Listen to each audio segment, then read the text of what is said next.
Hello and welcome. It is April 17th. It's right at 2 o'clock, and our conversation today is around remote learning. How are we organizing these educational opportunities in our classrooms? And today we want to have an eye on some of the supports around blended learning best practices. We want to think through a little bit of differentiation. We want to think a little bit about student choice.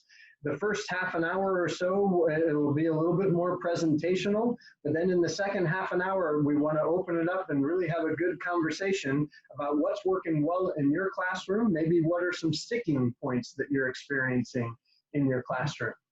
I'm going to share my screen and share. So these resources live on the Digital Age Pedagogy website. And the first thing I want to share is that this is a collaborative effort among all of our ESUs across the state. Over the past decade, roughly $250,000 of ESU money, as well as our Department of Education money, as well as in partnership with NCSA, the Nebraska Council of School Administrators. They also have partnered with our ESUs in developing resources around blended learning best practices, as well as implementing digital age skills in your classroom. So I'm not going to focus a whole lot on the digital age skills component, but we do want to emphasize the overlaps between what we are doing in the blended learning best practices work and our work inside of planning the school closure learning experiences. I can't see the chat, so if you have a question for me, then please do pop in and ask it. So good. Let's have a quick conversation around what is the guidance that NDE is providing to our districts in thinking through what emergency remote learning might look like. And so number one is that we are engaging kids in educational opportunities or in enrichment opportunities. And so let's focus just briefly on the distinction. Educational opportunities feel a lot like a traditional lesson. The Department of Education defines these as skill-based or standard-based, but you're focused on one specific learning goal. Our key recommendation, the ESU's recommendation, is that we're breaking those learning goals that you would see in a bigger, broader unit, that we're breaking them down and really emphasizing, we're focusing on one, maybe two learning objectives over the span of a week. That for each of those educational opportunities, so if you're trying to do 2 traditional lessons, that's 2 educational opportunities. But it's really important that as we think about these educational opportunities, we're still focused on those best practices in teaching and learning, that we are providing students access to some instruction, that we're engaging kids after they've read whatever it is, they've watched whatever it is, that there's a quick check for understanding to help inform students. Am I on the right path before they jump into the practice? With that process activity, it's important that they're getting some immediate feedback. Even if we're talking about an offline context, that they need to get some immediate feedback. So that might look like, for example, in an English classroom, if we're identifying, so that the objective is cause and effect relationships, okay, great. So we're gonna identify cause and effect, okay? So we need some instruction around what is cause and effect. Then maybe a quick process activity might be a 5-question quiz inside of your learning management system. Or maybe it's in quizzes, or maybe it's in, I don't know, but the kids are going to get some immediate feedback. If it's offline, maybe it's still that same quiz, but it's paper-based, but now you're giving them the teacher answers. I mean, obviously the expectation is they do it before they check their answers, but the point is that they can check their answers, that they can get that immediate feedback to ensure that they're on that right trajectory. Good. Next up is practice, that after we've had some instruction, now and we've had that quick process activity, that we have some practice around this idea. We're reinforcing the skill, or maybe it's the information. So if we're talking about skills, maybe we're in a science classroom and we're balancing an organic chemistry equation, right? So we are learning about the skill, the sequence of what are the steps to do that. Maybe instead of a sequence of events that we're talking about, maybe instead we're talking about a social studies classroom, and we're talking more about that core knowledge. And so maybe we're investigating, let's talk about Rome. Maybe it's an ancient civilization. So the objective might be that we're going to learn about the political structure of Rome in the year 200. Great. So there's a quick piece of instruction that they get that information on. They have to do maybe a graphic organizer to help them organize their understanding of that new information. But because this is a process activity, you're also providing them with the graphic organizer you've filled out. Now with the practice, then maybe we're reinforcing the information. So it might be a Quizlet game where they're practicing the key terms. That might be a good example of a practice activity. But finally, that we're engaging kids in the creation of something, that a quick product that's going to show mastery of what we're talking about. So let's look at an example that comes from Rosa in her Spanish class. It's a beautiful example. Look how attractive that this is her weekly plan. At the top here, we see that students are going to learn about the parts of a house in Spanish. This is a Spanish class. The students are going to create their dream home as part of that product experience. So let's follow through. So first off, we see this quick check for understanding, and this is really important. Remembering we're trying to make connections to our work around blended learning best practices. When I scroll down here, the first thing that we recommend doing is identifying what is the learning objective. This document, this table is right inside of here, if you'd like to access it. So good, that empower learner component of a quick self-assessment, we can see it here. So before they jump in, we want to make sure that they understand, where are we going? Good. So I can do this with a lot of help, with some help, alone. I can teach others how to do it. Excellent. A quick self-check, that self-assessment. So now we're going to begin the journey. So we have some instruction. There's a teacher video that Rosa has made. Or maybe you have an optional secondary video, right? There's a second video that you can watch on the house vocabulary. Now we have our process activity. In Rosa's example here, we have two different process activities. Both of them are around Quizlet, so you're going to practice the vocabulary in Quizlet.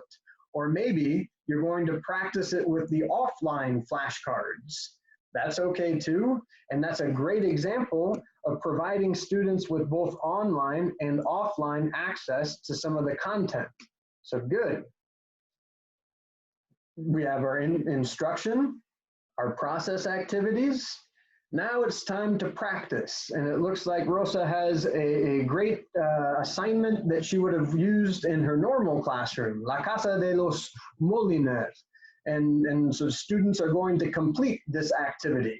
Maybe they turn it into you. Rosa, I'll ask you to share a little bit more in just a second.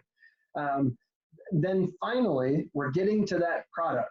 And we're not thinking about a 50-page essay here, we're thinking about a quick activity that students might do to show us what they know. So they're going to create their dream home, like we read up here.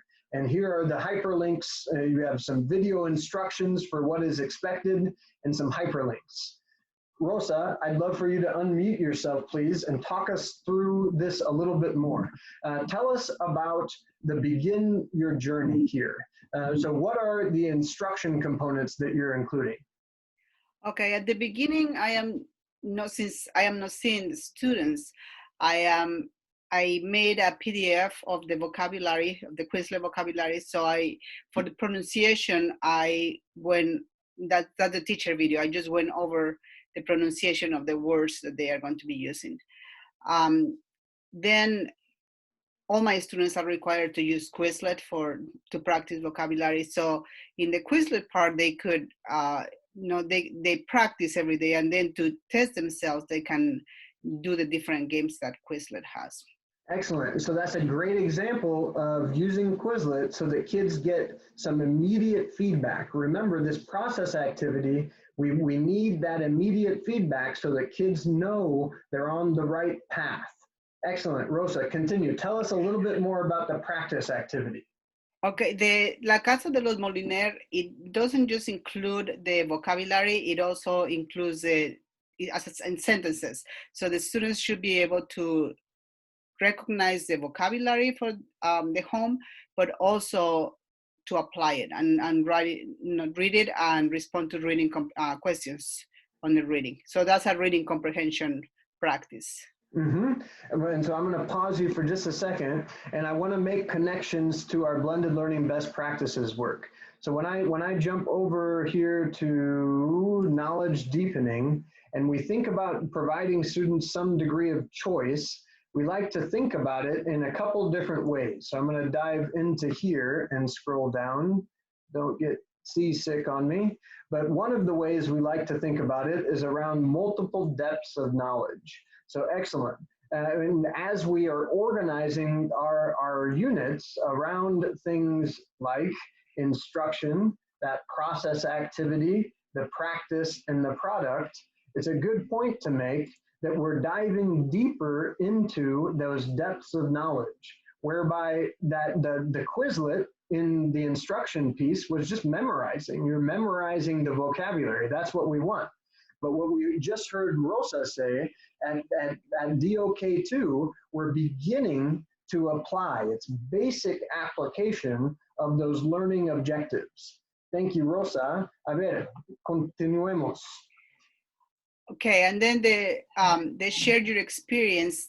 The student, first I had to explain to them how to use the house plans, because some of them have never been into a house plan. But I also wanted them to think, in the future, when they are married, when they have kids, when they have finished school. So in my question, after they decide what house plan, they have to decide, okay, how old would I be? Make it more real. How old would I be when I have a house like this? So in the assignment part, they copy the house plan that they pick, and then they have to describe their house, and then they have to go in, how many kids are you going to have, what kind of pets are you going to have, so to make it more real for them. And they just finished this assignment, and almost all my students have submitted it. Excellent. Tell us a little bit about how long, what is your expectation for time on task to get from the beginning to the share your experience? How long did it take a student to get through these activities? 1 week. Okay, 1 week, and then specifically in minutes of time on task or hours. We're not expecting 7 hours of work here. No. Probably the finished product would probably take them about 10 minutes just to pick their house and describe it. Okay. The reading comprehension would take them about the same. So it's short.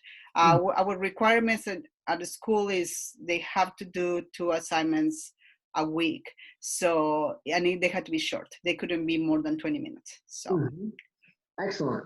Thank you very much for sharing. I'm going to stop my screen share. And then I want to remind everybody that as we think about our Department of Education and what expectations are being shared from our Department of Education, they just yesterday released a document that says grades 6 on up, the expectation, the recommendation from the Department of Education is somewhere between 3 and 4 hours a day of work. But remember, kids don't just have your classes, right? We're talking about all classes. That somewhere in that 3 to 4 hours, that gives you over the span of a week, it gives you about an hour and a half that you can expect, at least according to the department's expectations, about an hour and a half total time on task.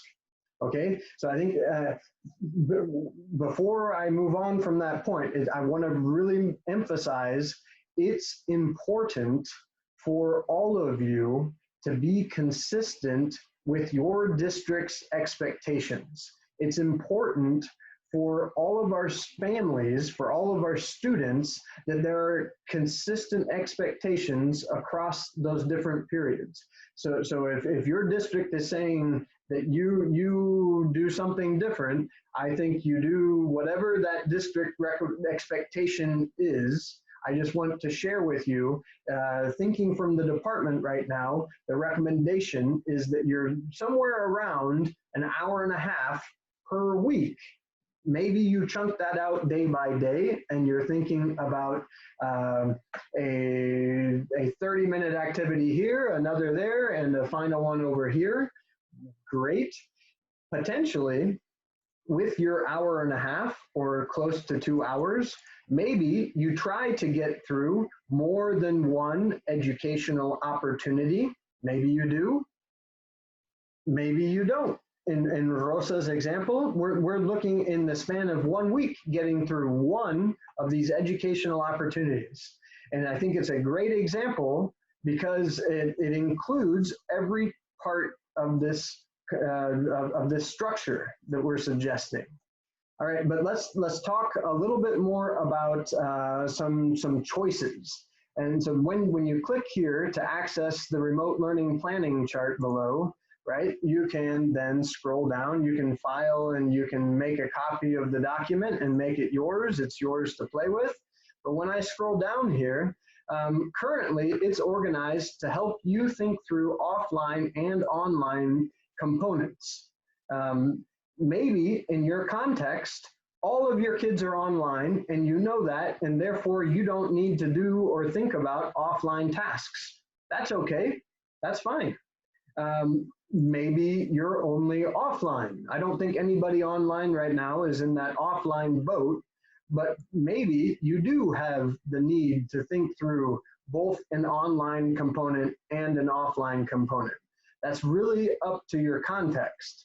But let's think about this with an eye on blended learning. Potentially you organize this around must do, and then you add a component of may do.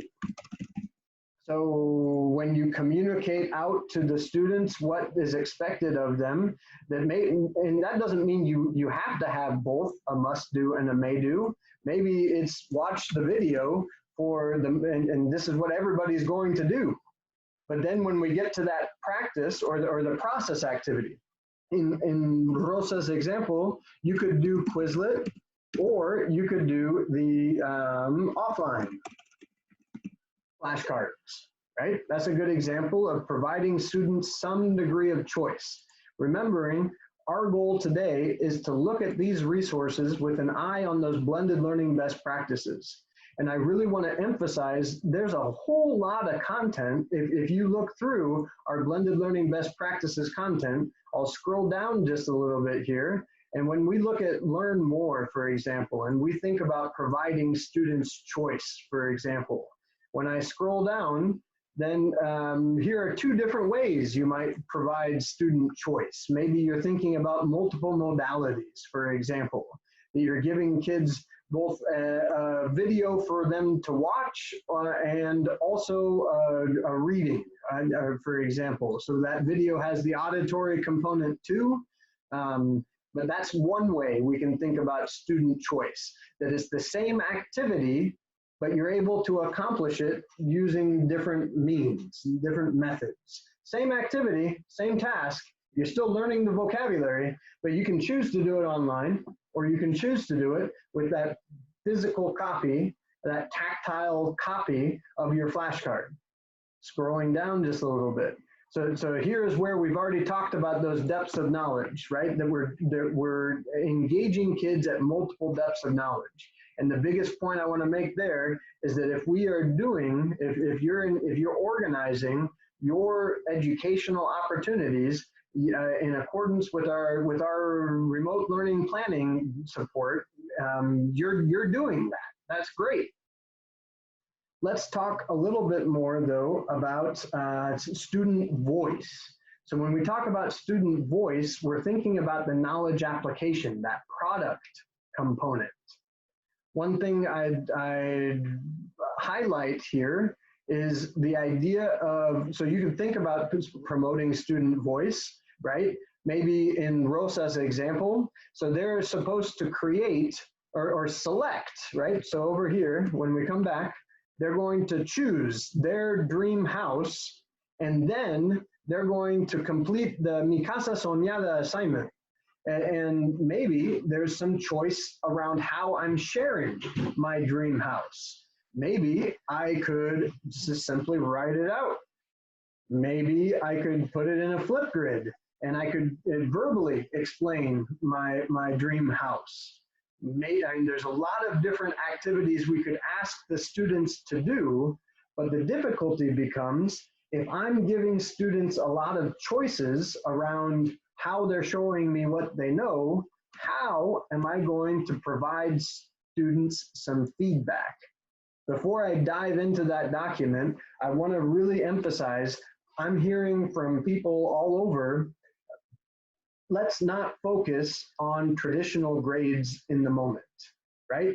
Let's not focus on a 95% or a B grade. Really emphasize, and this is in that guidance document from the Department of Education from tomorrow. I'll find it and put it in a link in our chat in just a second, but focus on constructive feedback. So let's dive into what are some of the resources on our website around providing feedback, assessing student work. You can dive deeper into providing voice if you want, but let's look at some rubric tips. We've already covered this idea of breadth versus depth. So in our context, we're not talking about 20 different objectives in this week. We're focused on one objective, right? So the breadth is fairly narrow. But now in terms of the depth, that we're asking students to dive deeper with those depth, in that depth of knowledge. So that they're going to create something, explain it. But now I want to focus our conversation around the rubric items. How would you provide some feedback? And the key here is that if we're giving kids some ability to choose how they're going to show us what they know, then on that rubric feedback, we can't really include items that address the format of the feedback. We need to focus the feedback on the content of whatever it is we're asking. Content, a state of peaceful happiness. Yeah, that's not what I meant. Content. And so that we're thinking about the key terms maybe. And so students could get feedback on, did you use the key terms correctly? Maybe it's the illustration of the key processes. Maybe it's a justification of the claims and conclusions. The application to the real world problem, I don't know, but in order for everybody to be in a peaceful state of happiness, we need to make sure that our feedback is not focused on you get 100%, you get 90%. Maybe you're not even giving them that traditional grade feedback. Maybe it truly is only feedback on whatever it is we're asking the kids to do, the objectives, right? And if they get it wrong, not so much this is wrong, not so much this is wrong, but rather this is why it was wrong. This is how to fix it. Maybe. All right, we have only about another 5 minutes, and there's one more thing I would like to share with you. So on our website here, this is the Digital Age Pedagogy website. I'm going to scroll down just a little bit. We've talked about the educational opportunities. We didn't talk so much about the enrichment opportunities. So the quick definition from the Department of Education about enrichment opportunities is that these things are more about the continuation of learning. The continuation of learning inside of a grade level. In our contexts, the middle school, high school folks, I don't hear a lot of districts saying that we're not going to continue learning. We're not going to provide new learning.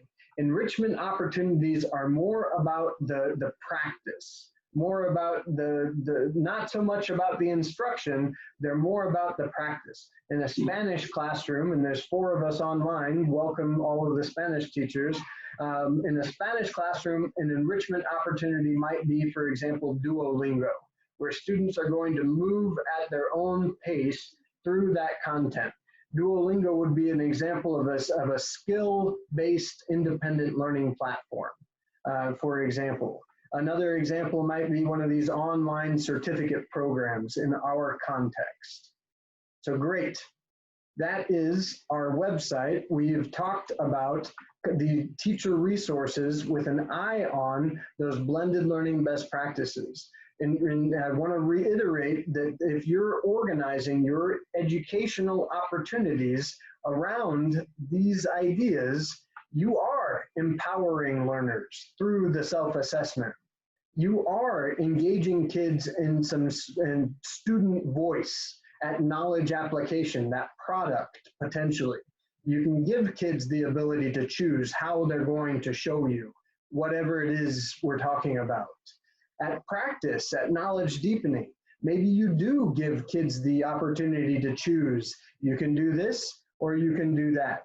I'm not suggesting that you have to have may-dos for every one of these different components. I don't know that maybe that's not appropriate in all contexts. But then in relation to the instruction piece, that we are thinking about, I guess the biggest point here is that we have to include some degree of instruction. We can't just, if we're not doing the instruction piece, then that sounds like enrichment opportunities. And that's okay. If your district is talking about enrichment opportunities, that would be an example of maybe an enrichment opportunity. But there's not the instruction component. So for it to be an educational opportunity, we need to include that quick overview. Again, with the instruction, we're not talking an hour-long lecture. We're thinking about 15 minutes maybe of targeted instruction around one, not 25, but one learning objective. Excellent. Last thing I want to say to you before I stop the recording, on June 15 and 16 is the Future Ready Conference. I would love to see all of you there. It will be an online conference. I'm going to pull up the link in just a second and throw it in the chat. So here is, I'm sorry, 1 second to everyone. That is the link to our Future Ready Conference. The purpose of the future, so I'm gonna, the purpose of the Future Ready Conference this year will be to help you, help your districts, help you as educators prepare for the potential that we're still doing remote learning come fall. And so with that happy note, I'm gonna stop the recording.